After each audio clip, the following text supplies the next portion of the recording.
ایک ڈاکٹر کو اتنا ہی خوراک کا پتہ ہے جتنا ہماری بوڑھی دادی ماں کو تھا، یا گلی محلے کا کوئی بھی بندہ جتنا اس کو خوراک کا پتہ اتنا ہی ایک ڈاکٹر کو پتہ ہے۔ فائدہ پھر کیا فائدہ؟ انہوں نے پڑھا ہی نہیں نا نیوٹریشن۔ یہ میں کوئی ایسے نہیں تکے میں بات کر رہا، آپ اپنے ڈاکٹر سے پوچھ لینا کہ آپ نے MBBS میں نیوٹریشن کی کون سی کتاب پڑھی ہے، FCPS میں نیوٹریشن کی کون سی کتاب پڑھی؟ نہیں پڑھی نا سر، نیوٹریشن ان کا فیلڈ ہی نہیں۔ اچھا آپ سوچ رہے ہوں گے ان کو پڑھایا کیوں نہیں جاتا؟ ان کی ایجوکیشن کا سارا فوکس یہ ہوتا ہے کہ بیماری ہے اس کو ڈائگنوز کرو اور دوائی دو، بس بیماری کہیں نہ کہیں لب کے لاؤ، ہاں لب کے لے آؤ، بس لے آؤ، ٹھیک ہے، اور پھر اس کے بعد اس کو گولیاں جو بھی اس کی ٹریٹمنٹ، ٹھیک ہے۔ یہ بنیادی طور پہ سارا سینٹرک ہے میڈیسن کے اوپر، ٹھیک ہے۔ ہم نے بچپن میں کتابوں میں پڑھا تھا کہ پرہیز علاج سے بہتر ہے، اس کو امپلیمنٹ کبھی نہیں کیا تھا۔ پرہیز کا پتہ بھی نہیں چلتا کہ پرہیز کرنا کس چیز ہے۔ ایک کہے گا جی اس سے پرہیز کر لو، وہ کہے گا نہیں نہیں نہیں، اصل پرہیز اس سے کرنا۔ میڈیکل سائنس میں اتنے ڈسپیوٹ ہیں، جیسے میں اس کو باقاعدہ نا غذائی فرقے کہتا ہوں میں، ٹھیک ہے۔ جیسے ایک فرقہ ہے جو کہے گا جی اے کافر نے، وہ کہے گا جی تم کافر ہو۔ ایک تیسرا آئے گا وہ کہے گا تم دونوں کافر ہو، اصل تو میں ہوں، ٹھیک ہے۔ اس طریقے سے غذائی فرقے ہیں۔ اچھا چوہدری صاحب یہ بتائیے، آپ کی سٹوری بڑی زبردست ہے، بڑا آپ کی سٹوری ٹیلنگ بھی ماشاءاللہ بڑی اچھی ہے، تو مجھے بڑا مزہ آتا ہے، دل ہی نہیں کر رہا کہ میں آپ کو کہیں روکوں، لیکن اگلا سٹیپ پہ آتے ہیں۔ وہ یہ ہے کہ علاج کیسے ممکن؟ اب آپ نے تو بتا دیا کہ جی دوائیوں سے علاج نہیں ہے، بالکل، اور یہ غذائی بیماری اور علاج بالغذا، اور آپ کا فارمولہ میں دیکھ رہا تھا، ایک GPS کوئی فارمولہ ہے آپ کا، وہ بڑا کوئی ایکسکلوسیو قسم کا سنا ہے، ذرا ہمیں بھی بتائیں نا یہ GPS فارمولہ ہے کیا؟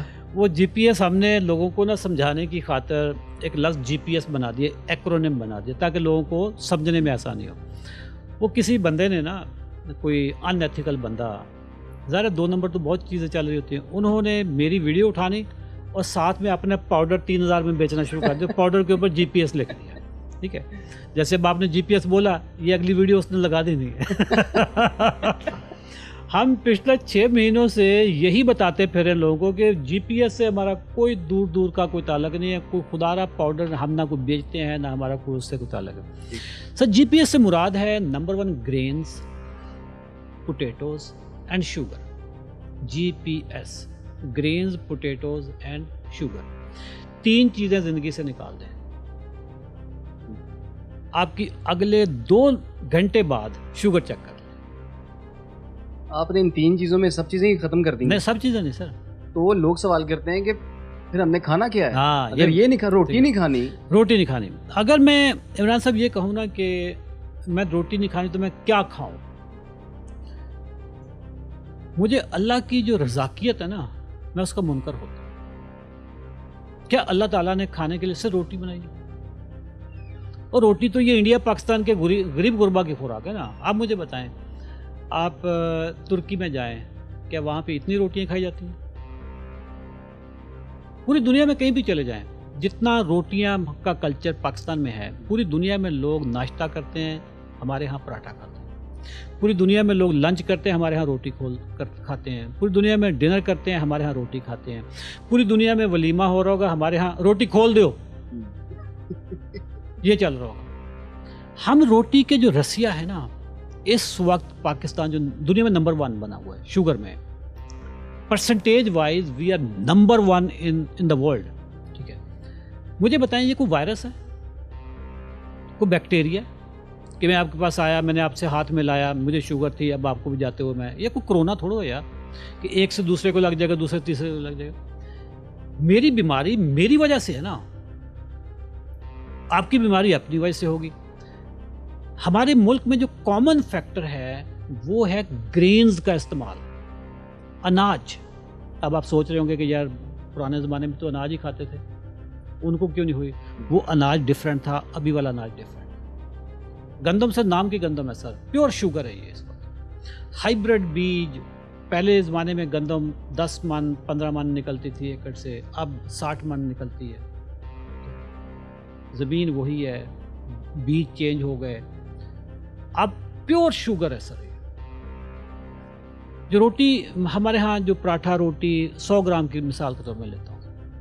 شوگر کے مریضوں کو ڈاکٹر کہے گا پیڈ کے اوپر لکھا ہوگا میٹھی چیزوں سے پرہیز کریں. میں ساری زندگی ڈاکٹر سے پوچھتا رہا کہ سر آپ نے میری دوائیاں بڑھا بھی دی چینج بھی کر دی, وہ کھانے پینے میں کوئی احتیاط, جی میٹھی چیزوں سے پرہیز کریں. سر مجھے بتائیں ہمارے ہاں میٹھا کیا چلتا ہے؟ چائے نا, چائے میں 1 چمچ. اس کے علاوہ ہم کون سا میٹھا کھاتے ہیں؟ ہمارے نہیں, ہمارے برتھ ڈے میں نا, بٹ برتھ ڈے ہر روز تو نہیں گھر میں ہو رہی نا. سال میں مطلب 3 برتھ ڈے آ گئی, 4 آ گئی, بوتلیں پی لیں گے, بوتلیں پی لیں گے, ٹھیک ہے. اچھا بوتل میں بھی تو میٹھا ہے نا, تو چلو وہ بھی ہم کہیں کہ چینی آ اس میں میٹھا کر دیں. اس کے علاوہ ہم کو مٹھائی کھانے والی قوم تھوڑا ہے کہ ہم ہر روز پاؤ مٹھائی کھا رہے ہیں. سب مٹھائی بھی ہمارے یہاں خوشی کے موقع پہ, ٹھیک ہے, عید پہ, شبرات پہ اس طرح کی. تو شوگر کہاں سے بڑھ رہی ہے؟ ہم لوگ سر چائے میں جو میٹھا ہے اس سے سر شوگر اتنی نہیں بڑھے گی. 1 چمچ جو چائے کا ہے اس میں کپ میں 4 گرام کا ہوتا ہے سر. 4 گرام چینی ہے, آپ نے میری 4 گرام چینی بند کروا دی سر, ٹھیک ہے, تو میری گولیاں پھر ابھی کیوں چل رہی ہیں؟ کوشچن بنتا ہے نا سر, میں چینی تو پی نہیں رہا, تو پھر میری گولیاں آپ نے کیوں لگائی ہوئی ہیں؟ مسئلہ یہ ہے کہ جہاں سے شوگر آتی ہے وہ نہ ڈاکٹر کو پتہ ہے تو بتائے گا نہیں. وہ روٹی ہے. 100 گرام کا جو پراٹھا ہے 70 گرام شوگر ہے سر اس میں. 70 گرام شوگر ہی شوگر ہے. اور یہ کسی کو نہیں پتا کہ ہم کیا کھا رہے ہیں. نہیں پتا سر. 70 گرام شوگر میں کھا بیٹھا ہوں اور میں کہہ رہا ہوں کہ یار میری چائے پھیکی لانا بھائی, جو کہ 4 گرام ہے. یہ بات مجھے 18 سال تک نہیں پتا تھی. کس ڈاکٹر نے بتایا؟ آپ کے خیال میں کیا گلی محلے کے ڈاکٹروں کے پاس جاتا تھا؟ سر میں لاہور, کراچی, اسلام آباد کے ٹاپ کے ڈاکٹروں کے پاس میں نے وزٹ کیا ہوا.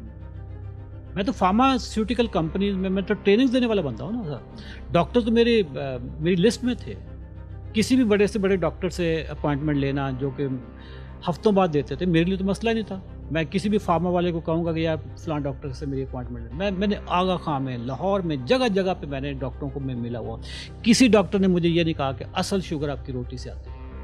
70 گرام شوگر میں کھا کے 4 گرام پہ میں پرہیز کر رہا ہوں, تو بھائی شوگر کہاں سے کنٹرول ہوگی؟ اچھا چودھری صاحب یہ بتائیے اب کھانا کیا ہے؟ ہاں اب اس مرحلے پہ آتے ہیں, اس پہ آتے ہیں. اب کھانا کیا ہے, ناشتے میں کیا کھانا ہے, دوپہر میں کیا کھانا ہے, رات میں کیا کھانا ہے, یہ ذرا ہمیں لوگوں کو بتا دیں آپ, تاکہ لوگ آج سے شروع کریں. آج سے شروع کریں سر. جیسے میں نے پہلے کہا تھا نا کہ جب ہم پاکستانیوں کو نا روٹی کے بلائنڈر لگے ہوئے ہیں, گھوڑے کو سائڈوں پہ لگے ہوتے ہیں نا, اس کو ادھر ادھر نظر نہیں آتا کچھ. ہم نے روٹی کے بلائنڈر لگائے ہوئے ہیں, ہمیں سر روٹی نظر آتی ہے لیفٹ سائڈ پہ, رائٹ سائڈ پہ کچھ نظر نہیں آتا. سر اللہ کی بہت نعمت ہے. میں ابھی ایک ایک کر کے آپ کو بتاؤں. ساری زندگی بلائنڈر مجھے بھی لگے ہوئے تھے. میں بھی دال روٹی کھانے والا بندہ تھا. بائی دا وے میں گوشت کھاتا ہی نہیں تھا. میرا اکثر بہانہ یہ ہوتا ہے کہ یار اے نا دندا جی پھنس جاتا ہے. میرا سب سے بڑا بہانہ یہ ہوتا ہے کہ دانتوں میں گوشت پھنس جاتا ہے, ٹھیک ہے, بعد میں نکالنا پڑتا ہے.